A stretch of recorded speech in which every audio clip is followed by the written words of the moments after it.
Greetings, citizens of the United Kingdom of Cape Breton, capitalist paradise who rules the straits. Let us see what the issues at hand today are. Songbirds decline, ruffles, feathers.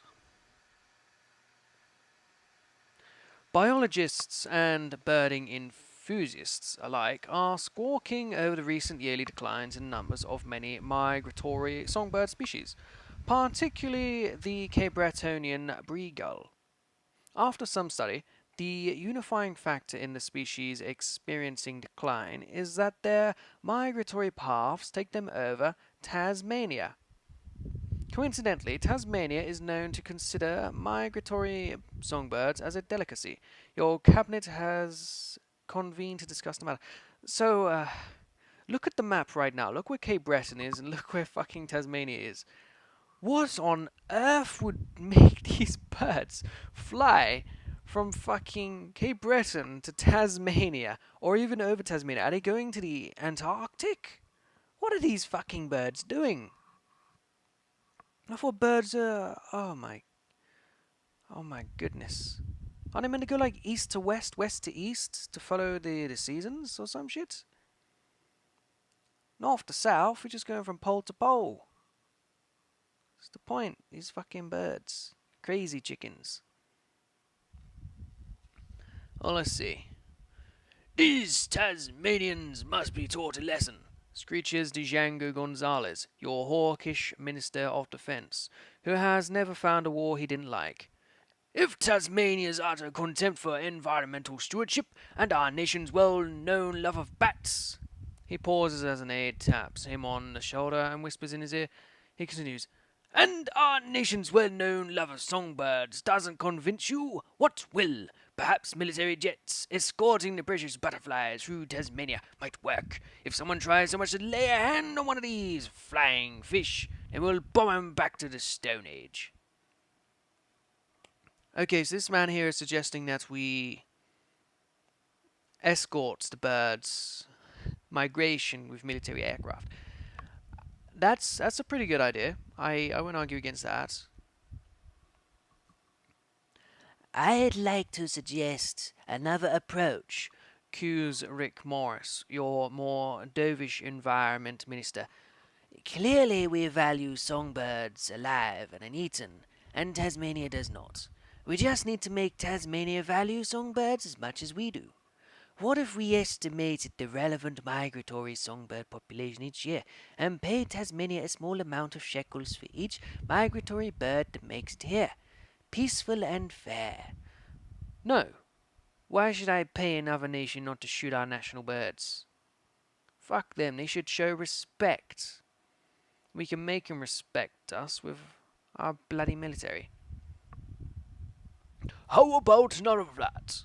Clucks Yu Takai, your eagle-eyed finance minister, while poring over a report on government revenue collected through coins tossed in wishing fountains.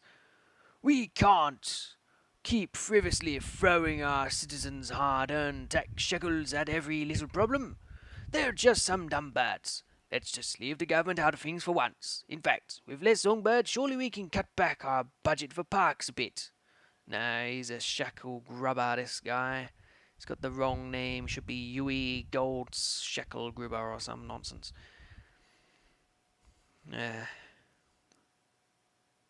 What if we trained the birds to stop migrating? Wombo's the somewhat unhinged bird fancier known as the Bird Lady, seen wearing a giant bird costume, and whose number you've been meaning to give to Dr. Bees. I love it here. A migratory songbird should too. All we have to do is get baby birds to imprint on government handlers, and then teach the birds to fly around Cape Breton in circles.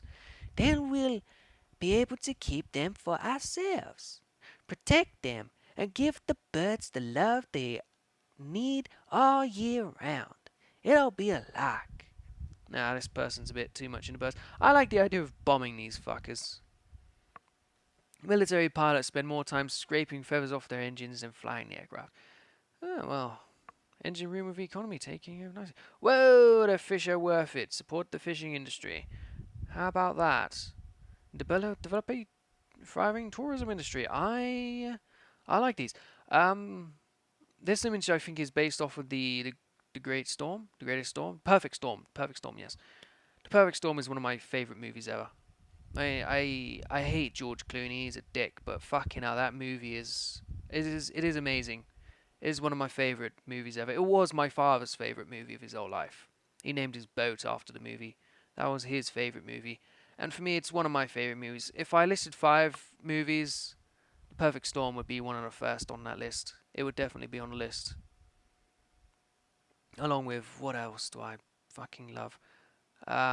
Brooklyn's Finest. It's a police movie, but I like the way all the stories come together. I really do enjoy that. But yeah, let's continue here. Let's have a look at what it's done. Tourism is up a lot. Oh, good. Environmental beauty, eco-friendliness. Fucking hell, we're doing good. Yeah, lifespan is up. What do we lose on? Obesity is down. Good. Taxation's down. Good. We're doing very well for our people here. Mobile maladies. Recent technological developments in mobile phones are raising concerns from your citizens about the possible harm they are doing to the modern generation. I absolutely agree. I've said it many times in the past, but watching kids of the next generation being brought up by their screens is very disturbing. It's gonna be that people aren't experiencing real life anymore. It really is. I've spent a lot of my life looking at a screen. I'm a YouTuber for fuck's sake. I spent a lot of my time growing up with games, the original Halo series, Age of Empires, The Sims, loads of games. RuneScape I spent fucking loads of time on. I had over 100 million experience in the damn game. But I've still done things in life. Growing up, I used to go golfing with my father twice a week, even if it's just at a range, or when I was a bit older, we actually used to do games. Always out. My father had a boat. We used to go out and do lots of fishing and such. I've always been one to go out on hikes. I grew up in the countryside. I went to a residential school in the countryside, working on farms and shit. I have experienced life still. I'm out here. I live in the woods. Right now, I look out my window. I'm overlooking the lake. Early today, I was out carrying water because I need it for my.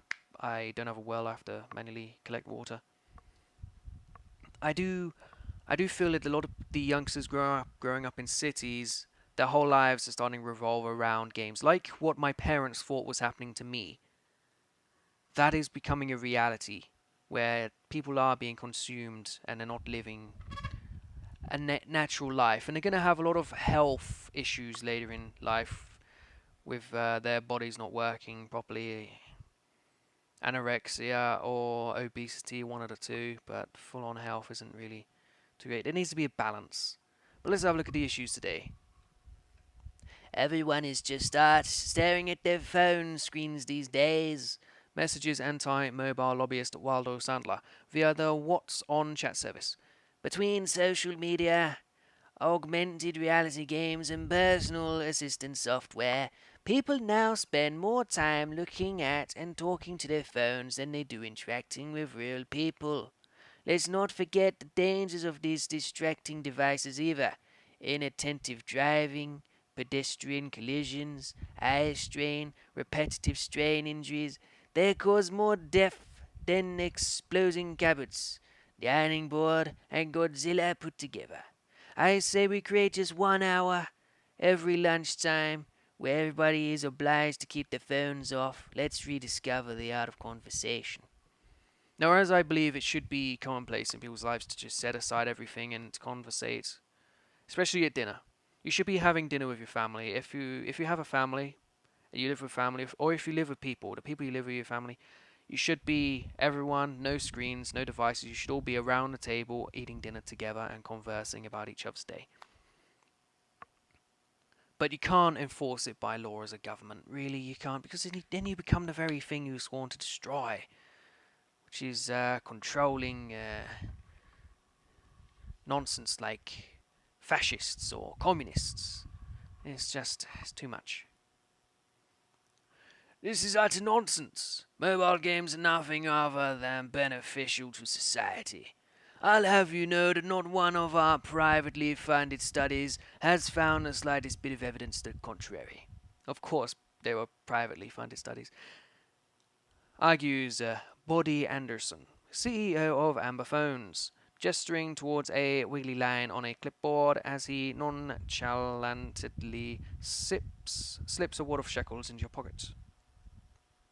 Have you ever seen anyone drop dead in the streets just because they were chatting or one of our new Phone 85 models for sale now at low, low prices? No, it's just blatant scaremongering.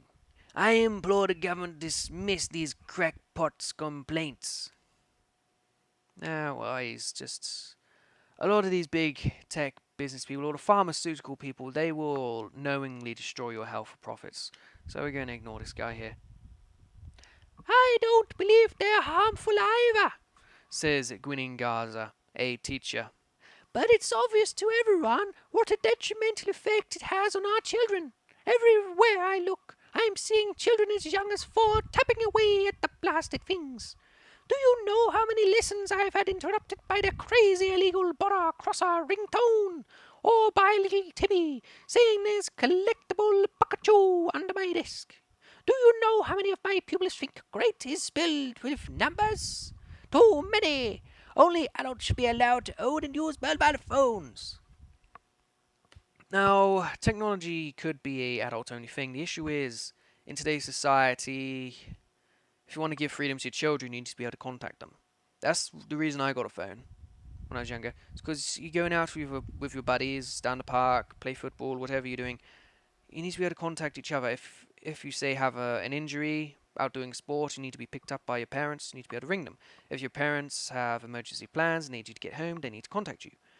These things need to happen. The world's a lot bigger than it used to be. It's not how people don't just live on one street anymore and hang out with the one kid on the streets where you can just go and knock on the house and you know everyone. Now people, the catchment area is a lot further. You're meeting people a lot further away, especially somewhere like Canada. I am. My house is half an hour away from my missus's house. If I want to contact her to come over tonight and cook her dinner tomorrow, so we can have ribs together, I was going to cook honey garlic ribs. It was going to be lovely. I have to use my phone to contact her, or the internet. My phone signal. I don't have phone signal out here in the woods. I can't just send a message a pigeon. I can't hike all the way there to see if she's available. I can't do. I have to send her a message to let her know, and then she's like, sure, okay, and then you can have plans. Whereas otherwise, you don't really have that option. I think it's okay for children to have technology. But what I'm going to do here is I don't really agree with any of these people at all. I don't agree with any of them, so I'm actually going to dismiss the issue. Was I don't agree with any of the options. I really don't. Which leads us to the last issue of the day. Commercial tidings, well in advance. The holiday season is commonly regarded as a wonderful time of the year when families can get together, share in good times, and give each other plenty of gifts. Of course, this hasn't gone unnoticed by the corporate sector, as many big name companies have chosen to begin advertising their holiday related products many months in advance. This has left many citizens confused, frustrated, and in need of your guidance. "This is ludicrous!" shouts one unhappy young adult who somehow managed to stroll into your office, waving around a New Year's sale advertisement that was issued in the month of September. "Why are they telling us about all these violet darned holidays so much? It's absolute madness! Pranksgiving hasn't even hit yet, and they talk about Life Day like it was tomorrow. This flagrant consumerism must be stopped. I demand that you make it so companies can only have holiday-relevant advertisements and decorations during the month of their respective holiday. I agree with this, absolutely. It should be on the month. The event should be on the month. Whether it's Easter, Halloween, Christmas, New Year, always, everything should be on a month. Let's not get too hasty, States a portly, white-bearded gentleman in jolly attire who claims to be a CEO of a major toy company. Sometimes people need to take a while to think over what kind of presents they should get for their loved ones. That's why we find it necessary to remind them so early that the holidays are approaching. We just want to give our customers enough time to decide what to buy. You know, maybe you could help by mentioning the upcoming festives in your speeches. Oh, oh, oh. Alright, Santa, but I don't think so. I agreed that the government should stay out of this, States Lieutenant General Gwyn Huxley, who dropped by your office to discuss border security. However, there should be an exception for the holidays that are actually important, such as Military Heroes of the United Kingdom Day. We must mandate that all businesses devote an equal amount of attention to patriotic celebrations as they do to other holidays, like the Feast of St. Beryl, that those cults of cyan weirdos are always going on about. Personally, I don't know why you'd want to celebrate a demented old lady who weighs a dozen human hearts a single day. But each his own, I suppose. Yeah, we should honor the military a lot more. I can see that. The capitalist pigs continue to show their true colors, Cries a woman wearing a hammer and sickle shirt and waving around a red flag. all this blatant consumerism is plain washing the workers into buying the horrible products months in advance. This is how they do business, by leeching off of the hard work labourers and pressuring them to buy all throughout the year. Holiday or not, leader, you must ban all capitalism to ensure these money grubbers will be unable to prosper except by serving the masses. Nope, fuck you, new communism. The blasphemy on display here is completely atrocious, Announces popular televangelist Lucas Point Dexter, adorned in sequined pristine attire. Truly these heathenish money changers only see Maximus and other holidays as a celebration of profits. Our people are forgetting the all-important meaning of this most sacred time of the year. Let us ensure that all commercials aired during the holiday season contain very strong and prominent reminders of our glorious faith. Oh, and of course, it wouldn't hurt to include a special reminder of my own role in the grand design. Alright, we could go religion. Religion or military? Was it military? Where's the military guy? Yep. Let's do military. Honor to the troops. Retail boat critiques encourage citizens to honor their military veterans by purchasing flag patterned underwear. I do not see an issue with that. And so safety has gone up, taxation apparently has gone up, daily defense forces up, good. But stuff like wealth gaps are down, crime is down, mining is down, and somehow employment's down, lifespan's down. That's alright, OPC is down. But anyway, thank you for watching this episode. I hope you do enjoy this series, and I look forward to see you guys next time.